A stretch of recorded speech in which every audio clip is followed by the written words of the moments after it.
Hey guys, Landscape Solutions here, obviously from the truck and trailer.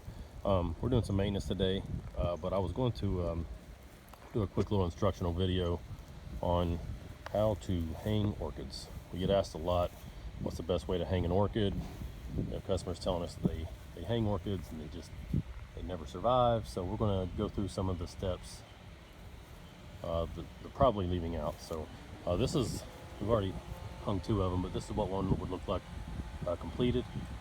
We add some Spanish moss around it so you can't even tell how we hang it. And then, there's nothing around the back side of the tree, as you can see. So anyway, these are 6-inch pink orchids. So you can see, right here's one on the ground. You can see the pot size.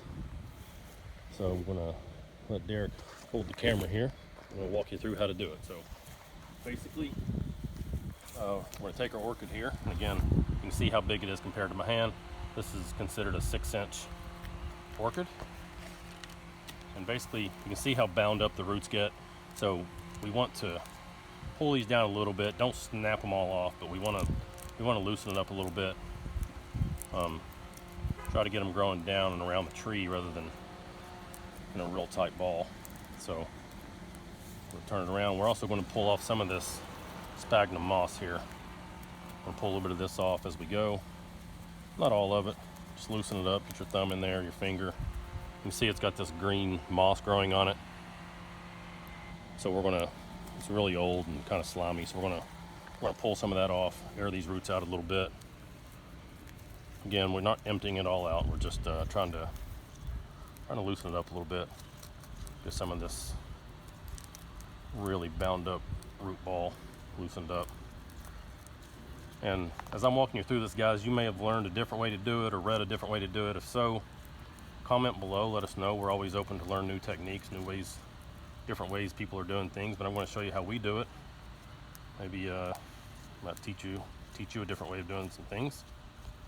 But like I said, there's no exact right or wrong way to do it. So basically, we have the roots. You can see how long the roots are. We're going to get the scissors here. Sorry, walking in front of the camera. We're going to trim these about a hand's length below the root ball here. So it doesn't have to be exact, but just these really old roots. We're going to trim them up, make them vibrant again. They'll start growing fast. So pull a little bit of this sphagnum out of here, and you'll see why we're pulling some of this out, because we're going to add some ourselves, some new stuff. So basically, this right here is the sphagnum moss that we're going to be adding. I'll show you what it looks like dry in a minute, but we have this soaking in water, so we're going to just take a big handful of this. You can see how wet it is. We're going to take a big handful of this, just kind of plop it on the back side.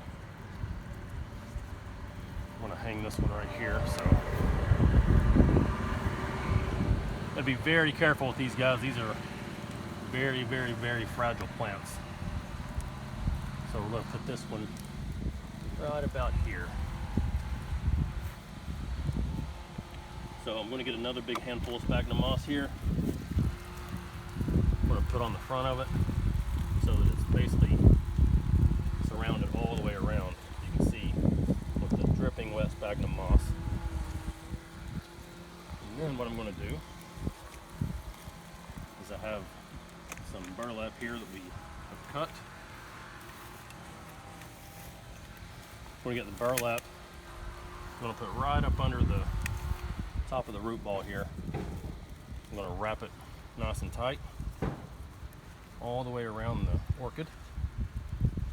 Make sure the orchid's still where we want it. It is. And then we're going to use a stapler, construction stapler here.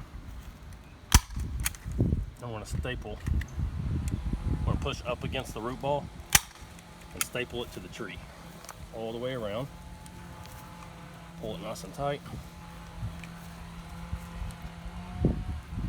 Press up against the root ball. Staple it.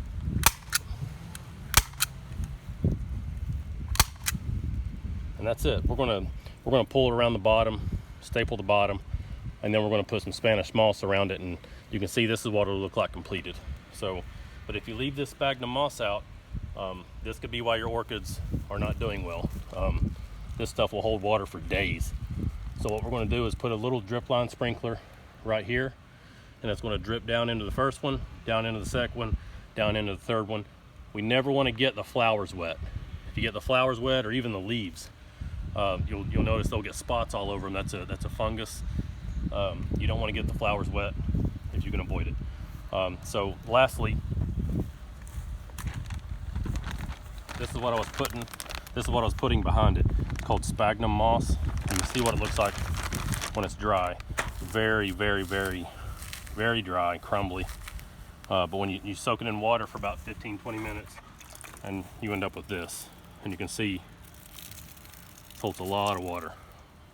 So it'll stay wet for days. So you want to really pack your roots in the sphagnum moss, and you'll end up with some healthy orchids. So Derek will show you what the finished product will look like. Well, we still have to put the Spanish moss around the bottom, but that's basically what they look like after they're hanged.